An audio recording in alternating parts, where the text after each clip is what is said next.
뉴스 분석 함께할 세 분 소개합니다. 김관욱 계명대 교수, 배종찬 인사이트K 연구소장, 장혜찬 시사평론가 나오셨습니다. 어서 오세요.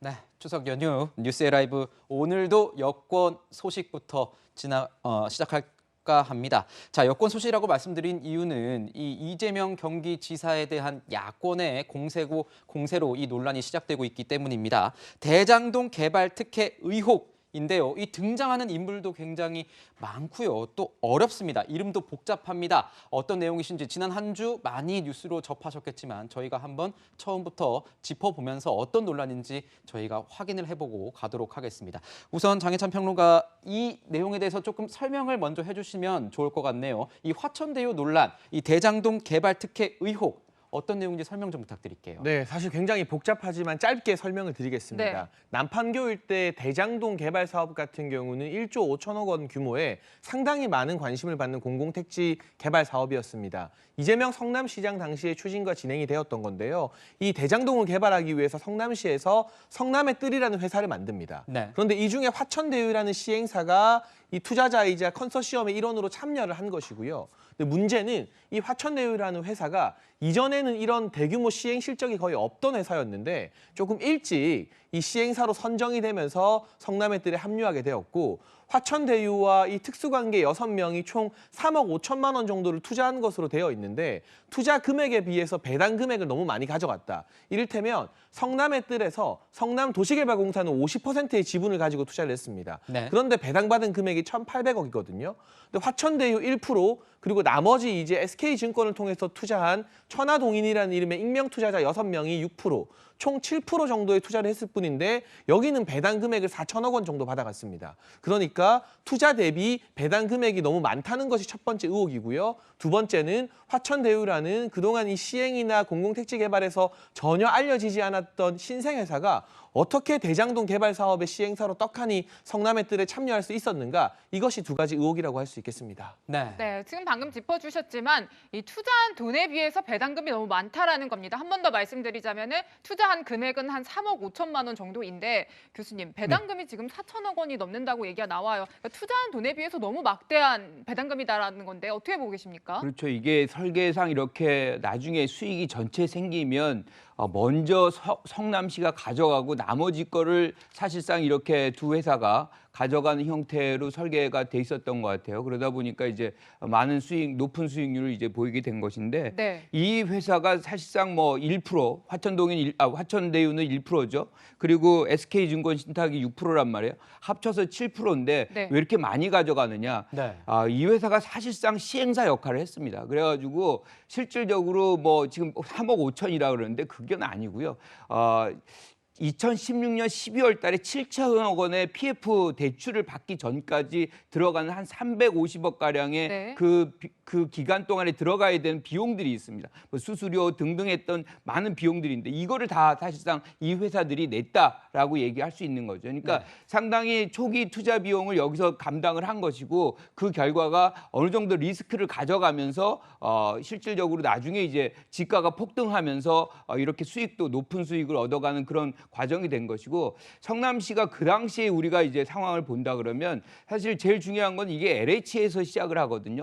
LH에서 시작을 하는데 여기서 뇌물 사건이 터지면서 이것이 실질적으로 이제 민간 사업으로 전환이 되는데 그 과정 속에서 또 다시 이제 뇌물 사건과 연루가 됩니다. 그러니까 이것이 성남시장으로 이제 이재명 지사가 들어오면서 그러면 공영 개발을 해야 되겠다라고 얘기를 했는데 성남시가 그 당시에 사실 재정 상태 굉장히 안 좋았어요. 그러니까 2010년에 들어올 때 이미 디폴트 상태였던 그런 부분이었기 때문에 그런 자금을 동원할 능력이 없죠. 그러니까 공영 반, 예컨대 민간 반 해가지고 이렇게 이제 사업을 시작을 하게 되는 겁니다. 그 과정 속에서 세 개의 그 컨소시엄이 들어옵니다. 경쟁을 하는 거죠. 거기서 이제 하나은행 컨소시엄이 들어오고 하나은행 컨소시엄에 이제 화천대유죠. 화천대유하고 SK 증권이 같이 맞물려서 들어와 있던 거죠. 그런데 이제 이런 과정 속에서 사실상 이제 이 성남시는 제일 먼저 원했던 거는 여기서 보통주하고 우선주를 하는데 우선주를 다 가져갑니다. 그래서 실질적으로 이익이 발생하면 무조건 성남시에게 이익이 먼저 가져오게 하는 그런 시스템을 구축을 하다 보니까 나머지 리스크를 사실상 그들에게 넘겨주고 그 대신에 거기서 수익이 발생하는 것은 또 그들이 가져가는 이런 어떤 설계 구도를 가져가는 것이고 그 결과로서 지가가 상승하고 이런 과정 속에서 큰 폭의 수익률을 이들이 가져갔다 이렇게 볼 수 있는 것 같습니다. 네, 지금 화천대유 측의 입장은 이런 겁니다. 자, 투자금과 자본금을 헷갈려서 그런 것 같다. 5천만 원의 자본금을 투자한 건 맞다. 하지만 이 과정에서 개발 사업 과정에서 대략 350억 원 정도의 돈을 투자를 했다. 그렇게 적은 돈이 아니다. 뭐 이렇게 회사 측에서는 주장을 하고 있습니다. 자, 그래도 이 이례적인 고수익에 대한 특혜 논란도 있고 있는 것 같습니다. 이재명 캠프 측에서는 하이리스크 하이리턴. 자, 그만큼의 리스크가 있었으니 리스크를 감수하고 투자를 했으니 그만큼의 우리 결과물을 받아낸 것이다. 이렇게 얘기를 하고 있는데요. 이재명 지사 어떻게 얘기했는지 들어보도록 하겠습니다. 민간 사업자들이 자금 조달, 개발 업무, 분양 처분 등 모든 책임을 지고 손실 위험도 100% 부담하기 때문에 자, 이런 겁니다. 손실 위험도를 100% 이 회사에서 부담을 했다. 이렇게 얘기를 하고 있습니다. 그런데 보면은 하이리스크 하이리턴이라고 했는데요, 소장님. 이 하나은행에서 한 분석은 좀 달라요. 같이 이제 투자를 한 업체 이제 하나은행인데 부동산 개발 사업에서 발생할 수 있는 리스크가 거의 없는 수준이라는 내부 보고서가 공개가 됐습니다. 그렇죠. 이 하나은행이 분석을 한 보고서의 내용을 보면은 사실 큰 위험이 없을 수 있다. 그러니까 이 하천대유 네, 자산관리가 그렇죠. 네. 큰 폭의 수익을 얻었던 이유가 그래도 리스크가 있는 사업이고 마지막으로 이제 수익을 가져가는 주체이기 때문에 그래서 부동산 개발로 인해서 리스크가 높음에도 불구하고 이 대박 또 결과가 나오면서 수익을 가져갔다. 이게 이제 나오고 있는 설명이었는데 네. 하나은행의 내용을 보면 보통 우리가 이 부동산 개발을 할 때 첫 번째 맞이하게 되는 리스크가 바로 인허가입니다. 네. 인허가를 하는 데 있어서 상당히 또 힘들고 이 땅의 원 소유주에 대해서 보상하는 부분도 힘들거든요.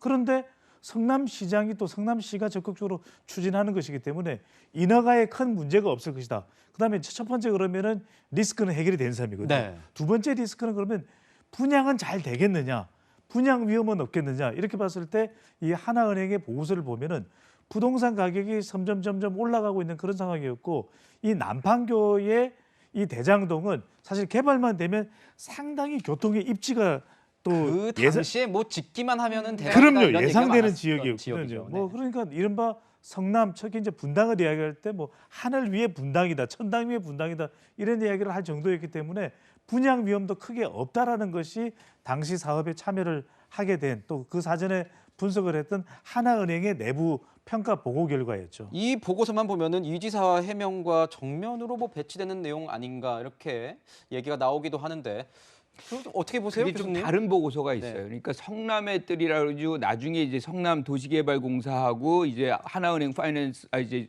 컨소시엄하고 합쳐가지고 성남의 뜰을 만들잖아요. 여기에서 2015년에 사업회 보고서가 있습니다.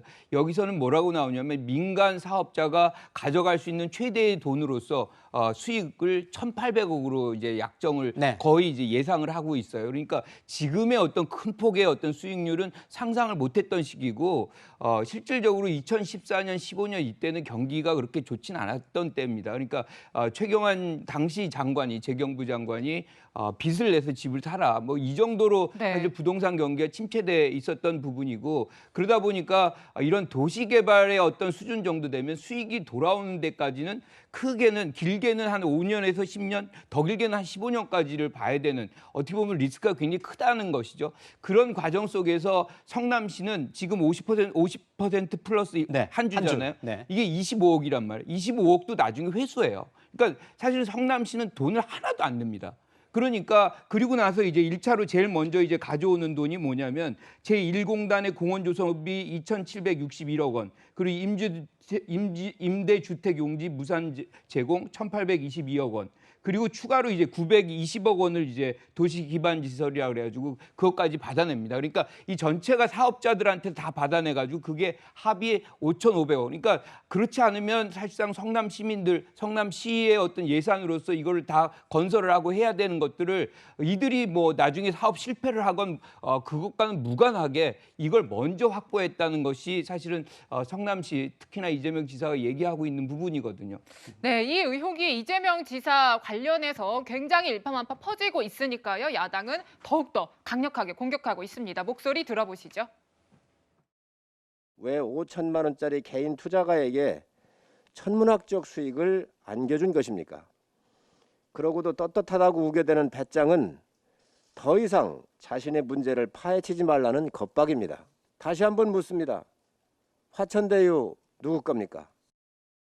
네, 뭐 들으셨다시피 이제 소유주에 대해서 계속해서 질문을 던지고 있는데요. 뭐 소유주 부분에 대해서 드러난 게 좀 있습니까? 어떤가요? 일단 화천대유 같은 경우는 지금 현재 대표이사로 등재된 분과 달리 언론인 출신의 네. 이제 법조계에서 오랜 생활을 한 언론인 김모 씨가 실질적인 소유주로 알려지고 있습니다. 그리고 SK증권을 통해서 투자한 이 천하동인이라는 이름의 6사람 같은 경우도 지금 신원이 어느 정도 언론 보도를 통해서는 노출이 되었는데요. 보시는 것처럼 전직 언론인 이제 김모 씨의 가족이나 그리고 모 법무법인의 변호사, 회계사 뭐 이런 사람들이라고 하는데 대부분 다 이 전직 언론인 김모 씨와 매우 밀접한 관계가 있는 사람들이라는 네. 것들이 취재를 통해서 지금 알려지고 있는 사실이죠. 그렇다면 이 어떻게 전직 언론인 김모 씨가 이렇게 막대한 수익을 민간의 본인과 또 특수관계인 사람들에게 줄 수 있었겠느냐. 네. 더군다나 일부 배당 금액을 보면 이 천하동인 6명 중에 한 사람 같은 경우는 총 투자한 금액이 한 870만 원밖에 안 됩니다. 네. 그런데 3년 동안 무려 100억 원을 배당받았거든요. 그렇죠. 네. 그러면 이게 아무리 뭐 많은 리스크가 있는 사업이라 하더라도 800만 원을 투자해서 100억을 배당받는 사업이 대한민국에 합법적으로 존재할 수 있다는 것 자체가 국민 상식상 이해가 안 되는 부분 아니겠습니까? 더군다나 이게 그렇게 리스크가 크지 않다는 반론도 충분히 많이 나오고 있고 심지어는 이재명 지사가 이 대장동 개발 5천억을 본인이 얻어냈다고 이야기한 것이 허위사실 공포에 해당하지 않느냐는 부분 대법원에서 다툼이 있었거든요. 네. 단순히 뭐 이 친형의 정신병원 입원 문제뿐만이 아니라 대법원에서 무죄 판결 받을 때 이러한 내용까지 전부 다 변론했는데 그 변론 내용 중에서 대장동 개발 사업은 위험 부담이 거의 없다. 이익을 얻을 것이 확실하다는 부분을 이재명 지사의 변호인들이 말한 바가 있어요. 근데 이제 와서 하이리스크라고 말하면 대법원에서 법적 쟁점을 두고 다툴 때는 하이리스크가 아니다, 위험 부담이 없다고 하다가 이게 문제가 되니까 위험 부담이 높다고 말하는 셈이잖아요. 그러니까 앞뒤가 안 맞는 부분이 있는데 왜 전직 언론인 김모 씨에게 이처럼 어마어마한 황금알을 낳는 거위 같은 알짜 사업이 다 돌아가고 그 사람의 가족이나 지인들에게까지 SK증권을 통해서 투자할 수 있는 기회가 주어졌던 것인지, 그리고 1조 5천억 원 규모의 공공택지 개발 사업에 800만 원 투자가 무슨 의미가 있겠습니까? 네. 이 정도 소액 투자자가 보통 끼고 싶어도 낄 수가 없는 판이거든요. 여러 가지 이 자금의 흐름이나 이 자금이 배당을 받은 어떤 내역이나 이런 것들을 보면 국민들이 이 복잡한 회계적인 내용을 다 이해하지 못한다 하더라도 고개를 갸웃거리고 의심의 눈초리로 이 사업을 바라볼 수밖에 없는 근거들은 충분하다고 생각합니다. 네, 이 네. 성남시 대장동 개발 사업의 특혜 의혹 박군인이 화천대유 관련해서는 법조인들이 곳곳에서 이제 등장을 하고 있습니다. 저희가 준비한 판이 있는데 한번 보시면서 말씀 나누도록 할까요? 자, 보면은 박영수 전 특별검사 특검도 있고, 자, 법무법인 강남, 이 강남 변호사 2명이 사내이사로 돼 있었습니다. 또 권순일 전 대법관 같은 경우에 화천대유 고문인데 이재명 지사 공직선거법 위반 사건 관련해서 무죄 취지 의견을 낸 것으로도 알려져 있죠. 또 국민의힘 쪽에서 곽상도 의원이 아들 화천대유 직원으로 있었다 이렇게 얘기가 나오고 있습니다. 교수님 어떻게 보세요? 이렇게 법조인들이 많이 아무리 뭐 김모 씨의 이 지인들이라고 하지만 법조인들이 대거 거기다가 유력 힘이 있다라고 하는 이런 법조인들입니다. 날고기는 법조인들인데 여기에 다 투자를 한 게 같이 일을 했다 이런 건 어떻게 봐야 되는 겁니까? 그러니까 핵심이 사실 이거예요. 그러니까 수익을 이분들이 다 가져가는 거잖아요. 그러면 여기에 지금 야당에서는 이게 이재명 지사의 것이다 뭐 이렇게 의혹 제기를 하고 있지 않습니까? 그러면 이 안에 사실상 이재명 지사가 들어가야 돼요. 왜냐하면 여기가 수익을 다 가져가는 것이니까. 그런데 우리가 이 면면을 보면 지금 말씀하셨던 그 김모 부국장이라는 이제 법조계 오랜 경력이 있는 분입니다. 여기서도 보면 대부분이 법조인들이에요. 그래서 권순일 이제 전 대법원 판사 같은 경우도 사실은 뭐 전화가 와서 위촉을 좀 했으면 좋겠다. 네. 그래가지고 다른 거를 뭐 예컨대 김영란법이든 공직자 뭐 윤리법이든 뭐 이런 걸 다 확인하고 참여하게 됐다. 뭐 이렇게 얘기를 하거든요. 그리고 들여다보면 지금 뭐 곽상도 의원이라든가 곽상도 의원 맞죠? 그리고 원유철 전 의원이라든가 이렇게 야당 의원들도 굉장히 많이 들어가 있단 말이에요. 만약에 이게 뭐 지금 이재명 지사의 뭐 소유다라고 하면 이렇게 뭐 아들을 거기다 채용시키고 이분들이 참여할 수 있는 그런 기회를 줬을까? 그리고 보면 박영수 특검이 여기에 많이 나와요. 보면 본인도 그렇고 딸도 그렇고 박영수 특검과 지금 이재명 지사가 무슨 상관이 있는지라는 것들이 있거든요. 그래서 이 문제를 제기하려면 이게 핵심인데 이 문제를 제기하려면 사실상 이재명 지사가 여기에서 어떤 경제적 이득을 받는지 이 부분을 사실 증거를 갖고서 얘기를 해야 되는 것이고 특히나 이 화천대유나 뭐 이 SK증권 이분들이 이렇게 다 가져가는 데는 그 설계 구도가 그렇게 돼 있잖아요. 그런데 그것이 사실상 이 참여하게 된 배경은 하나은행 컨소시엄으로 들어왔기 때문이거든요. 그런데 이거를 구성하는데 그러면 이재명 지사가 영향력을 행사했느냐 이것을 이제 두 가지를 확인을 하고서 네. 여기에 증거가 있다 그러면 사실은 뭐 이재명 지사에게 공격하고 이재명 지사도 책임을 져야 되겠지만 이게 아니라면 사실상 여기에서 이재명 지사에게 하는 거는 사실상 의혹 전체를 떠넘기는 것이다 이렇게 바라볼 수밖에 없는 거죠. 네. 네, 지금 이렇게 참 복잡하고 얽히고 설켰습니다. 그리고 정말 유력 정치인, 법조인들 이름도 여러 명 등장하는데요. 방금 잠깐 언급을 했지만 주목해서 봐야 할 인물이 있습니다. 권순일 전 대법관입니다. 뭐 앞에서도 제가 언급을 좀 해드렸다마는 그 앞서 이재명 지사의 무죄 의견을 재판에서 냈던 인물로 알려져 있는데 화천대유의 고문을 맡았습니다. 물론 지금은 관두기는 했지만요. 그런데 이제 이 관련성에 대해서 이제 취재가 들어가니까 몰랐다라고 부인을 했는데 사실 저희가 앞서 판결문을 좀 봤더니 2심 판결문에 화천대유도 3번이나 나오고요. 성남의 뜰도 17번이나 등장한다라는 거예요. 어떻게 보세요, 소장님?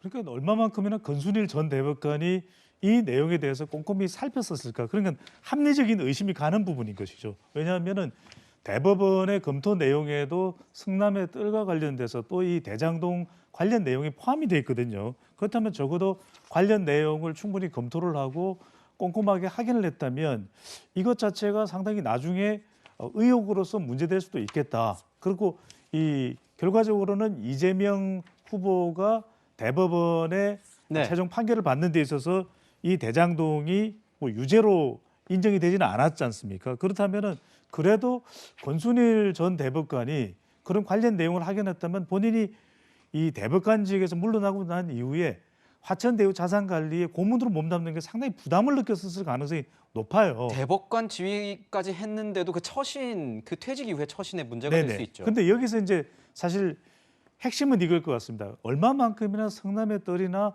이 화천대유와의 관계를 심각하게 생각했을까? 네. 네. 그게 자기가 고문으로서의 역할조차도 할 수 없을 정도로 심각하게 생각했다면 본인도 강력하게 거부를 하고 맞지 않았겠죠. 또 두 번째로는 이런 부분인 거죠. 또 이 화천대유 자산관리를 사실상 운영하는 이 법조 출입 이 언론사 출신의 이 소유주가 네. 굉장히 폭넓은 인간관계를 가지고 있다면 그런 인간관계상에서 법적으로 문제가 없는지 김영란법이나 또는 이 전직 대법관으로서 이 직을 맡았을 때 법적 문제가 없는지를 검토했다고 했으니까 그렇다면 내가 도와줄 수도 있겠네라고 판단했을 부분이고 세 번째는 이 부분이에요. 과연 권순일 전 대법관이 대법원 선고심에서의 이 판결에 뭔가 화천대유 또 이재명 후보의 관계 때문에 영향을 받았을까?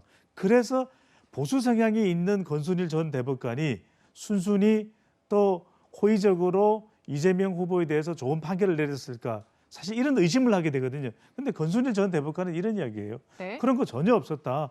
그런 게 있었다면 대법관까지 했었던 내가 그런 데 휘둘려서 판단을 하고 또 어떤 이 의혹이 있는 자리로 가지는 않았을 것이다. 네. 이렇게 선을 긋고는 있는 것이죠. 네, 지금 그래서 국민의힘 쪽에서는 벌써 이런 얘기가 나오고 있는 겁니다. 이거 재판 거래 의혹까지 제기하고 있는 겁니다. 자, 권순일 전 대법관이 만약에 이재명 지사에게 뭔가를 바라고 무죄 판결을 대가로 화천대유의 금전적 이익을 취했다면 재판 거래가 될 수 있다. 이렇게 얘기를 하면서 공세를 펴고 있습니다. 자, 권순일 대법관은 화천대유 고문직을 맡은 사실이 알려지면서 논란이 되자 사임하겠다, 고문직에서 사임하겠다는 뜻을 밝혔다는 점도 말씀을 드리겠습니다. 자, 이재명 경기지사 계속 이렇게 공세를 받으니까 자, 곽상도 의원을 끌고 나왔습니다. 곽상도 의원 아들에게 이 의혹을 물어보라 이렇게 얘기를 했네요. 화천대유 주인 누구냐 저한테 묻는데 그 곽상도 의원한테 물어보십시오. 화천대유의 1호 직원이 그 곽상도 의원 자제분이었다는데 7년 동안이나 있었다고 하니까 그분이 뭐 잘 아시지 않겠어요? 저는 전혀 몰라요. 본인이 전혀 모른다 이런 얘기를 하면 될 것 같은데 곽상도 의원의 아들을 굳이 또 지명을 했습니다. 평론가님. 그리고 그 아들한테 물어보라고 하네요. 그거는 일단 문제가 된 회사에 야당 국회의원의 아들이 직원으로 근무했다고 하니까 이런 식의 반격을 하는 것은 정치적으로 뭐 어느 정도 노림수가 있다고 봐야겠죠. 그런데 곽상도 의원이 물러서지 않고 더 세게 나왔습니다. 아들의 급여 명세서를 공개해버린 거예요. 곽상도 의원의 아들이 2015년 6월경부터 근무했다고 하는데 이 처음 3년 동안의 월 평균 급여가 250만 원 정도였다고 합니다. 네. 그리고 이후에 조금 올라서 300만 원대가 됐다고 하는데 이 월 평균 250만 원대의 급여라면 우리가 일반적으로 생각해 봤을 때 엄청난 특혜를 줬다거나 뭔가 1호 직원으로 VIP 대우해 줬다거나 월 평균 250만 원을 받는 직원이 화천대유의 경영이나 이런 부분에 관여를 했다고 생각하기는 국민 상식상 많이 어렵지 않겠습니까? 왜냐하면 지금 화천대유와 관련된 관계자들을 보게 되면 아까도 제가 언급했지만 SK증권을 통해서 800만 원대 투자한 분이 지금 3년 동안 100억을 받고 있는 이 같은 상황이 만천하에 공개가 됐는데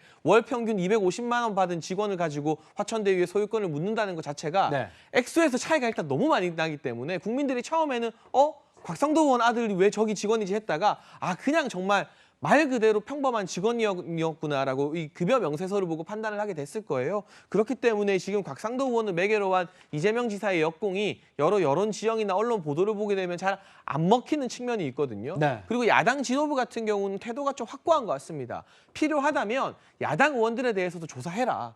그러나 어쨌거나 이 화천대유가 얻은 좀 비상식적인 국민 상식과 맞지 않는 막대한 이익이 어떻게 가능했는지 그리고 이 세 곳에 이 시행사가 있었는데 하루 만에 우선 사업 협상자로 화천대유가 급하게 결정된 배경에 뭔가 정치적인 고려가 있었던 것은 아닌지 등에 대해서 한번 다 속속 수사를 해보자는 입장이기 때문에 네. 곽상도 의원도 그 수사에 반대하지 않을 것이고요. 뭐 이 건이 크게 이 화천대유 의혹 사건의 물줄기를 틀기에는 조금 부족해 보이는 감이 있습니다. 네. 네, 관련해서 이제 경찰은 내사에 착수를 했다라고 합니다. 뭔가 수상한 자금 흐름을 포착했다라는 건데요, 교수님. 뭐 향후 수사로 확대될 가능성도 좀 있을까요? 아무래도 뭐 이게 국민들의 어떤 주목을 지금 받고 있는 부분이고 FIU가 그 부분에 대해서 경찰에게 공문을 보냈다는 거 아닙니까? 그러니까 경찰은 어떻게 해도 이 부분에 관해서는 내사를 지금 하고 있지만 수사로 전환될 가능성도 저는 매우 높다고 봐요. 그리고 네. 아까 이제 뭐 곽상도 의원 아들 얘기를 했는데 이재명 지사가 얘기하는 거는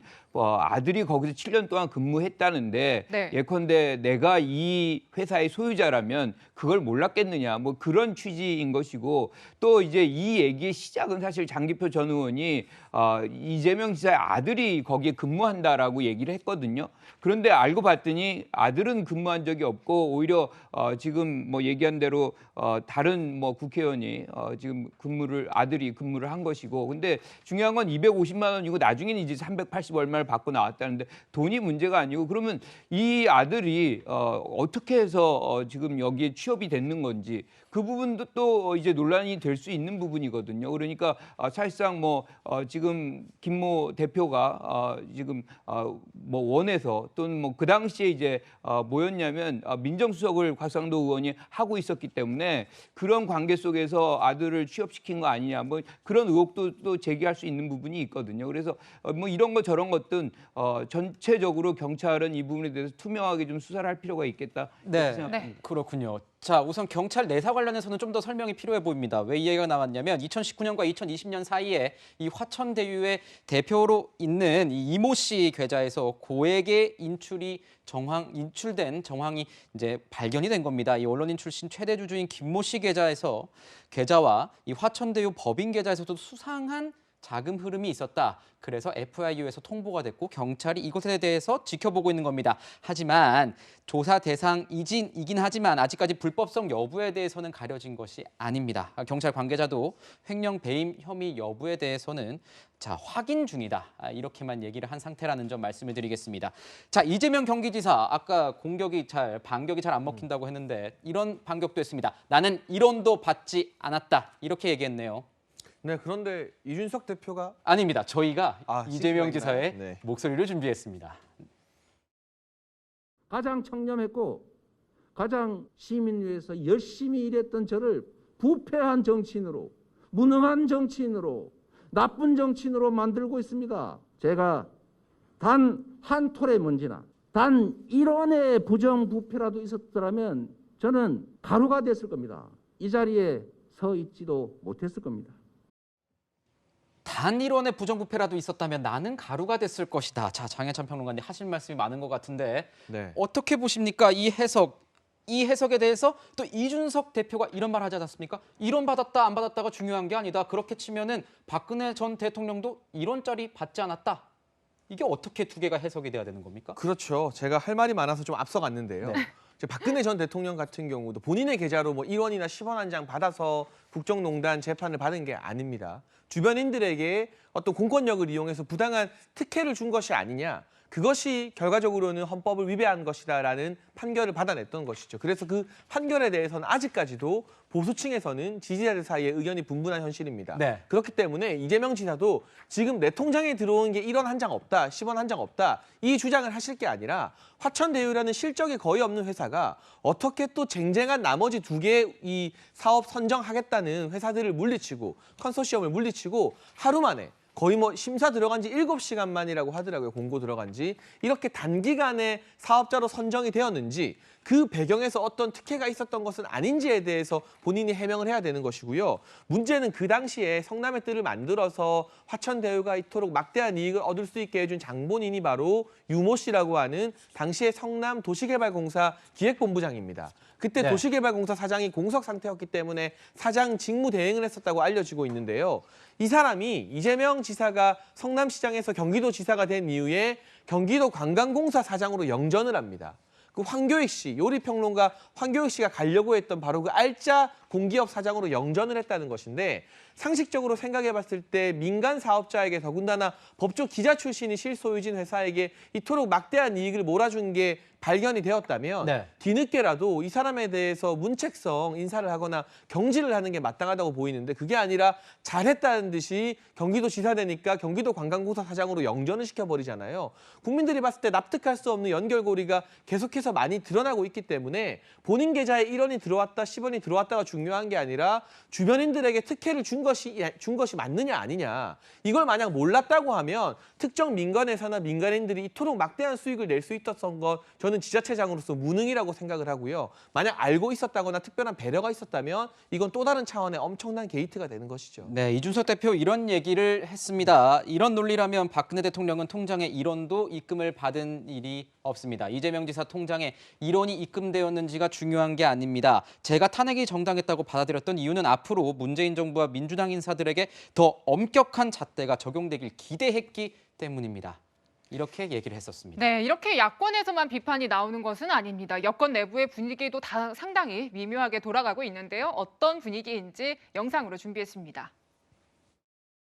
저런 수익률이 과연 가능하냐라고 하는 것에 대해서 우리 총리님께서 좀 어떤 느낌을 가지고 계신지. 그래서 제가 이런 내용을 잘 몰라서 그렇겠습니다만은 조금 상식적이지는 않다라는 그렇죠. 생각이. 김부겸 총리께서도 말씀하셨듯이 상식적이지 않다는 느낌을 국민들도 많이 갖고 계시는 것 같습니다. 그래서 국민들도 의아해하고 때로는 분노하시는 것 같은데요. 그런 국민들의 걱정을 빨리 해소해 드리도록 진실규명이 빨리 이루어져야 한다고 생각합니다. 네, 방금 들으신 목소리에서 이제 진실 규명의 필요성을 얘기를 했는데 또 오늘 아침에 나온 인터뷰를 보면은 좀 상식적이지 않은 일들이 벌어지고 있다라고 다소 어조가 좀 강경해지는 측면도 있고요. 이런 상황에서 이제 이 지사는 오히려 이거에 대해서 국민의힘 게이트다라면서 역공을 하는 분위기도 감지가 되고요. 굉장히 복잡합니다, 교수님. 그런데 이제 국민의힘에서는 적반하장이다, 뭐 국감 나와라, 특검하자 이런 얘기까지도 나와요. 예, 이재명 지사가 지금 선두죠.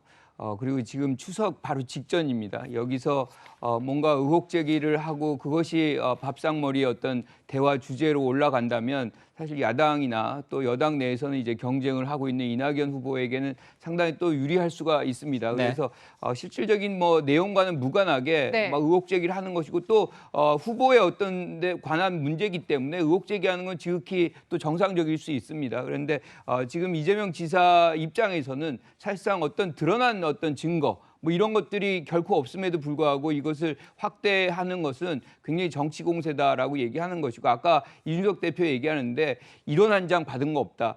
사실 제일 중요한 거는 제3자 뇌물이었거든요. 저기 박근혜 전 대통령 같은 경우는. 그러면 지금 이재명 지사가 그러한 특혜를 누군가에게 특정한 인물에게 줬는지에 대한 분명한 어떤 증거 같은 것들을 좀 제시하는 것이 중요하고 그 부분은 뭐 제시를 안 하고서 지금 얘기하고 있으니까 상당히 공허한 감이 있는데 어쨌든 수사를 좀 해야 될 필요성은 있는 것 같습니다. 그리고 본인도 이재명 지사도 지금 100% 동의하고 있다고 하죠. 네. 지금까지 첫 번째 순서로 얽히고 설킨 대장동 개발 특혜 의혹 하나하나 풀어봤습니다.